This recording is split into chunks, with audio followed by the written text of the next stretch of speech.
these outfits look familiar, it's because we've had them on before. You know what? I bet y'all didn't even know. Oh, you noticed. Oh, yeah, you noticed. You noticed everything was the same. But we want, again, you saw the episode we did with this outfit on, the first time. So now we're coming back with another snippet, and we want to talk about something else. Now, this one I know is going to get a lot of response. Okay, here we go. We want to know, so spill it.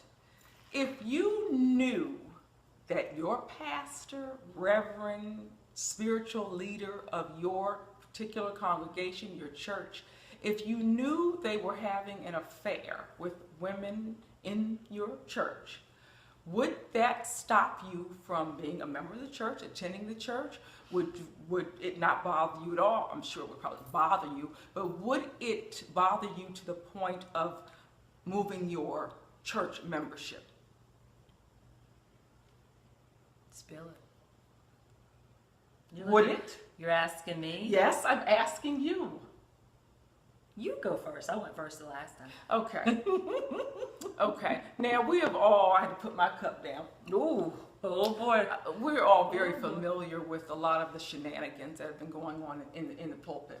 From the Bishop Eddie Long and stuff that he was doing. There's several pastors in our locale that have a reputation or have been accused of, or I actually have personal knowledge of a particular pastor that was having an affair with a young lady. So I have personal knowledge of that. And me, there is no way that I could be under a pastor that I knew for a fact was living that kind of lifestyle. And it's not about, and I know that a whole lot of church folk will say, and I've heard them say, because I've asked this question many times, Michelle. I've said, what would make you continue to be under the leadership of a pastor that you knew was cheating? Or and it's the same answer. I get the same answer. All word. the time. They say, I'm getting I'm the there word. for the word. I'm there for the. I'm not there for the pastor. I don't judge I don't. him. Right. Exactly. He's a sin. Cast for stone. And I really receive the word. I receive the word. And I think, well, I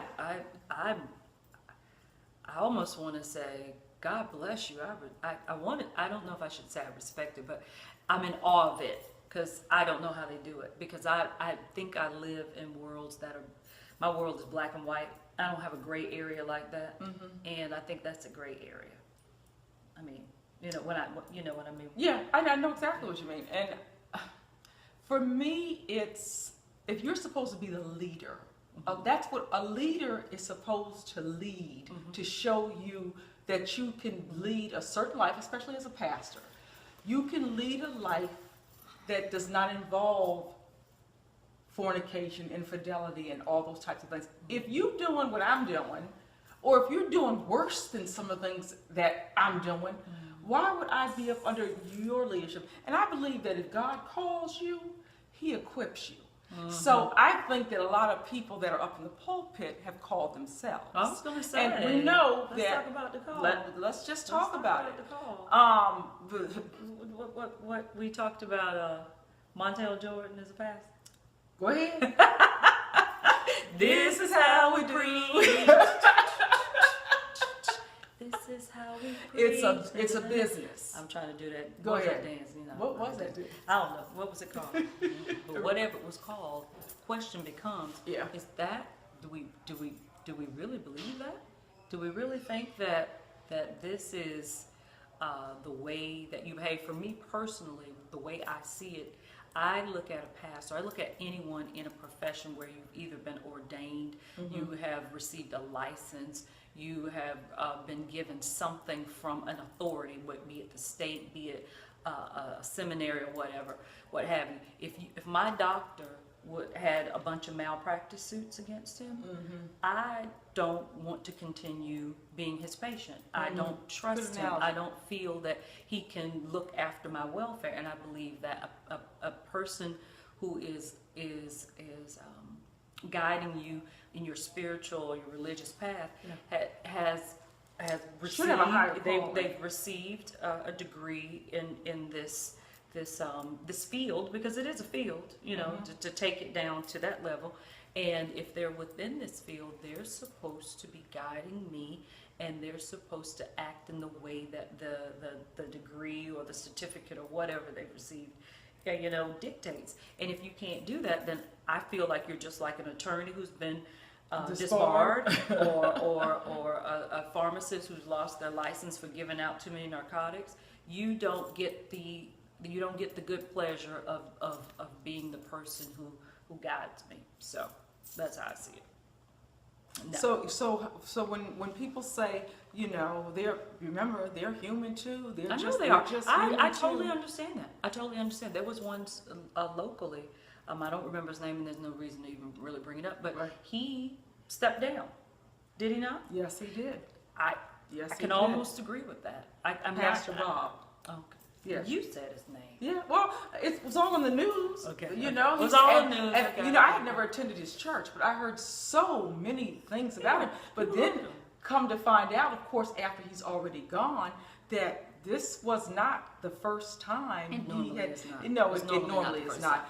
He had had several affairs. Mm-hmm. So you know, for me, I just. And- and I'll tell you another thing, Michelle. I think that when I go to church, I want to focus on the word. Yeah. That I do want to do. I want to focus on praising the Lord. I don't want to look at you and I look at the pastor and his eyes kind of go to the left, and there's a young lady sitting there with a skirt on that's a little too short to have on in church, and I'm wondering, is he dealing with her? That's not where your mind and your focus should be when you're in church. And for me, I know that's what I would be thinking with knowing the things that I know. And so it would not work for me, but it works for a lot of people. And I think, the devil know the word. Oh yeah. Oh yeah. Oh, yeah. He know the church. He said, Paul I know, and him I know. Jesus I know, but who are you? The devil does know the word, y'all. He goes to church too. So, and I'm not saying these people are devils. The point that I'm making is everyone who says that they are called to that position are not called. They've called themselves. And so you have to judge a tree by its fruit. Well, I think a lot of people are okay with what they're actually witnessing in their pastors, because I believe that there are people within the church doing some of the very same things, and it makes it almost say, well, he Right. fell short. Right. We all fall short. Exactly. My belief. People who do all these things, they can say it was this reason or that reason.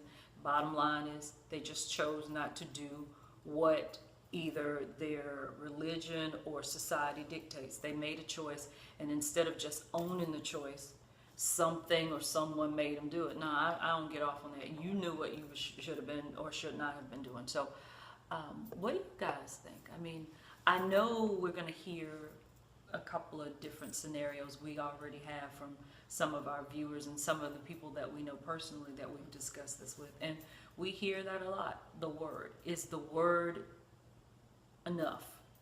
Is that enough for you to stay, that the word is good? Or is there nothing about the behavior of someone that maybe you should be checking? Maybe check your pastor's behavior too. I mean, we see it with priests all the time. Oh, They all get the time. their behavior checked. So what do you think? I don't know. And we were talking about that when we had one of our first shows. Being The Preaching a the fanatic. Panties? Yeah, preaching the panties. You're a fanatic. The congregants have become fanatical and worshiping the man. the pastor, as Right. opposed to why they really should be there. And then we also talked about the fact that church can almost be a social club atmosphere. Everybody's checking each other's clothes, and this one sat in my seat. They know I sit there every Sunday. Sometimes church is the worst place to go. I've seen some of the nastiest behavior. That's true. Right in the church. So, I mean, if your pastor's not giving you anything to follow, and it's some of those mega churches is where I've seen it, where the pastor was so Right. amazing, and people in there behaving like children. As a matter of fact, did you ever watch the Preachers of LA? No, I knew you were gonna bring that Okay, up. yes. One of the pastors, Dietrich Hayden, I think is his name, young pastor. I guess his now ex-wife has come out and said that the wife, because he actually got married on the show, I think it was the end of the season, said that no. He impregnated this woman, his now wife, while he was pastor of the church and married to her. He kind of put it out there like he started having an affair and he kind of fell from grace. And he said, but no, she was pregnant and he was dealing with her when he was pastor of the church and married to her. And don't get me wrong, you all, I'm not saying that pastors, people don't make mistakes in general. My personal belief is if you're a pastor of a church and you're living a certain lifestyle, to me it's not about making a mistake.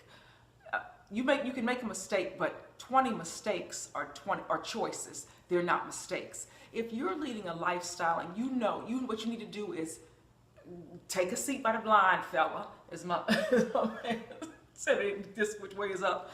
You need to take a seat, sit down, remove yourself from that position, go somewhere and get yourself right with God, and maybe come back. I'm not saying that, oh, you're going to hell, you should never ever, I can't say that. But what I can say is, if you know you are living foul and not doing what you should be doing as far as leading a church congregation, you need to step down.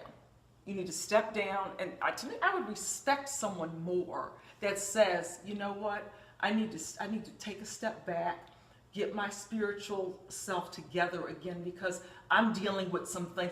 I can respect that, because to me that's real. Mm-hmm. But when you pretend like, you're doing these things and you're pulling the wool over everybody's eyes, then that's when I have a problem. Yeah. Not good. Keep it 100, pastors. Not good.